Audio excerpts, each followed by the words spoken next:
குருவாழ்க, குருவே துணை. என் உலக ஜோதிடம் யூடியூப் சேனலுக்கு உங்களை அன்போடு வரவேற்கின்றேன். சேலத்திலிருந்து உங்கள் ஆஸ்ட்ரோ ஸ்ரீ ராஜ பூங்கொடி. இந்த பதிவுகள் எல்லாம் உங்களுக்கு பிடிச்சிருந்ததுன்னா லைக் பண்ணுங்கள், கமெண்ட் பண்ணுங்கள், ஷேர் பண்ணுங்கள். இந்த யூடியூப் சேனலுக்கு ஆதரவு அளித்து வரும் அனைத்து நல்லுள்ளங்களுக்கும் எனது நன்றிகளும் வாழ்த்துக்களையும் தெரிவித்துக் கொள்கிறேன். நன்றி அனைவருக்குமே. இப்போது நாம் பார்க்க போகிற பதிவு என்னென்னா, உங்களை துன்புறுத்துபவர்கள் யார், உங்களுக்கு உதவுபவர்கள் யார் அப்படிங்கிற பதிவை இந்த பதிவில் நாம் தெரிஞ்சுக்கலாம். சரிங்களா?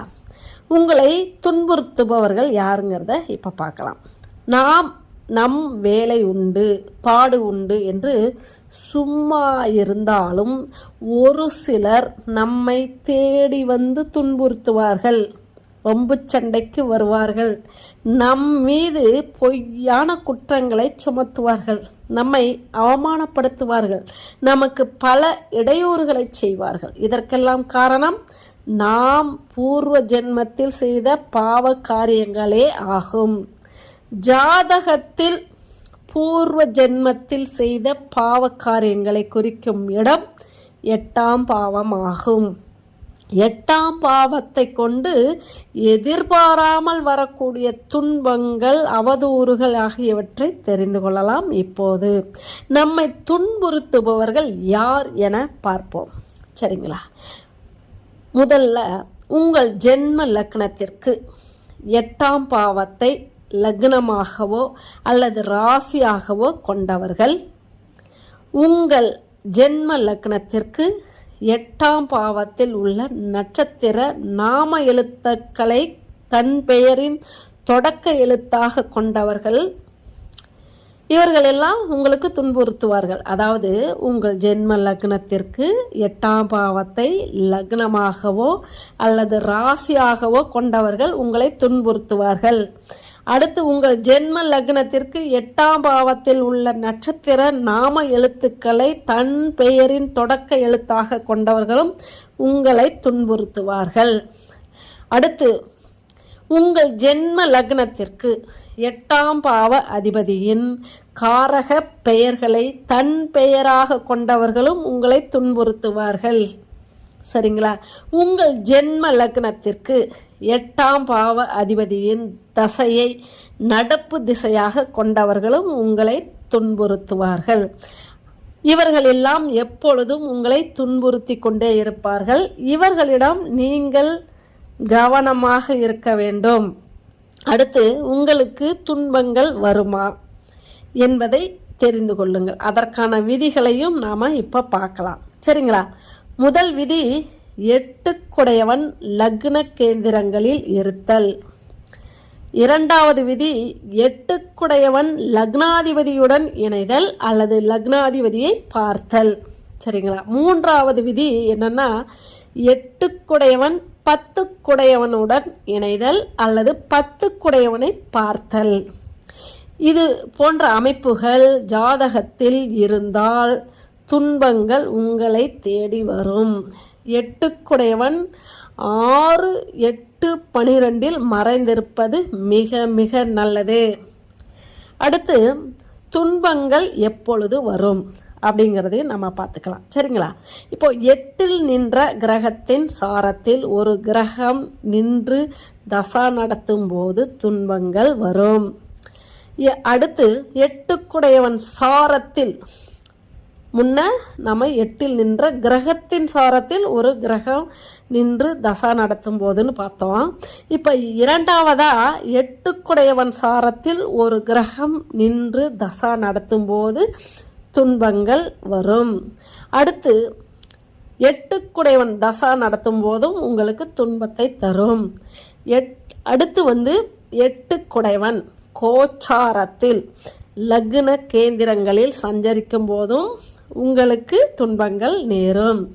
அடுத்து 8 கோச்சாரத்தில் லக்னாதிபதியுடன் இணையும் போது அல்லது லக்னாதிபதியை பார்க்கும் போது, அதாவது ஜனன ஜாதகத்தில் லக்னாதிபதி எந்த ராசியில் அமர்ந்திருக்கிறாரோ அந்த ராசியில் அல்லது அதற்கு 7வது ராசியில் 8 சஞ்சரிக்கும் காலமும் உங்களை துன்புறுத்தும்.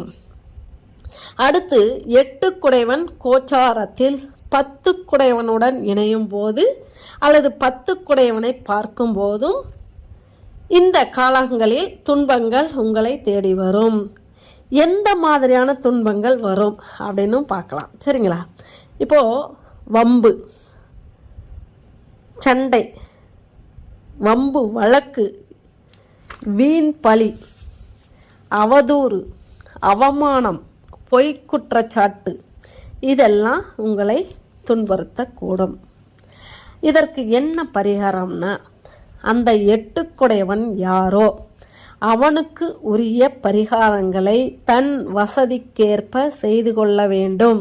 சரிங்களா? அடுத்து உங்களுக்கு உதவுபவர்கள் யார் அப்படின்னு பார்க்கலாம். உதவிகள் 2 வகைப்படும். ஒன்று கேட்டு பெறும் உதவி, மற்றொன்று கேளாமல் பெறும் உதவி ஆகும். கேட்டு பெறுவது என்பது நம்முடைய முயற்சியால் நடப்பதாகும். கேளாமல் பெறுவது நம்முடைய பூர்வ புண்ணிய பலமாகும். நாம் கேட்காமலேயே உதவி புரிய முன் வருபவர்கள் யார் என்பதை ஜோதிடம் மூலம் தெரிந்து கொள்ளலாம். ஜாதகத்தில் பூர்வ புண்ணியத்தை குறிக்கும் இடம் 9ஆம் பாவமாகும்.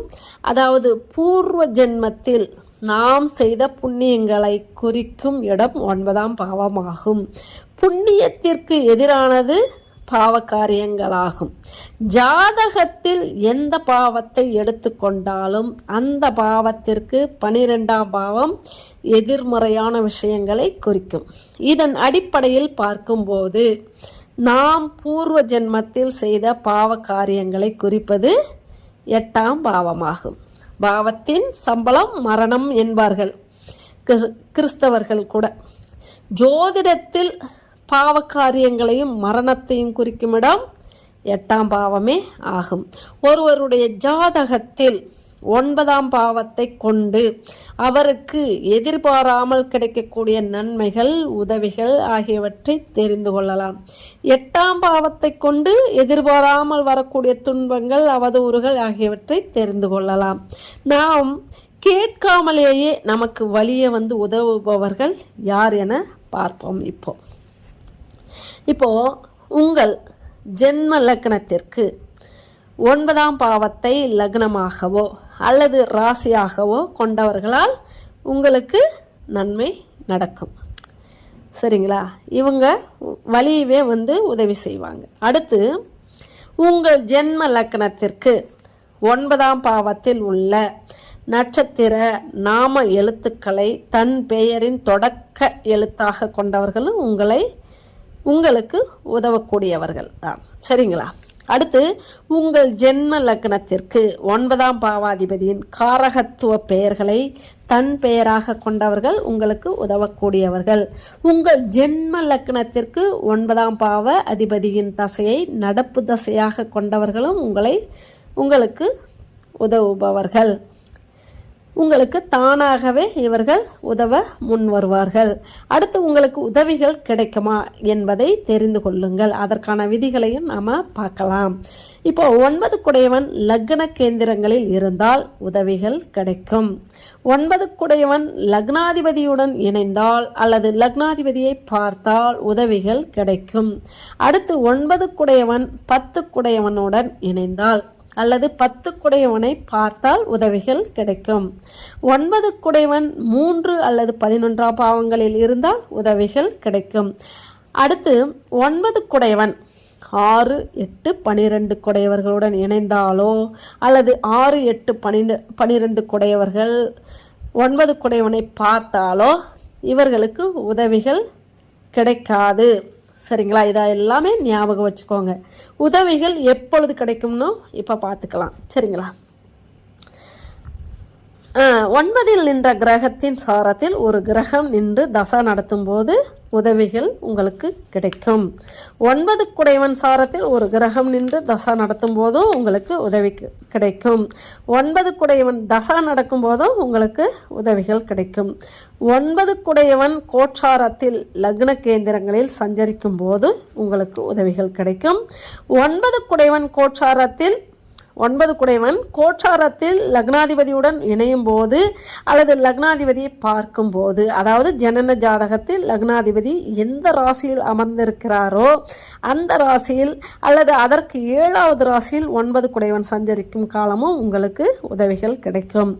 9 குடைவன் கோட்சாரத்தில் 10 குடைவனுடன் இணையும் போது அல்லது 10 குடைவனை பார்க்கும் போது இந்த காலகட்டத்தில் எதிர்பாராத உதவிகள் உங்களை தேடி வரும்.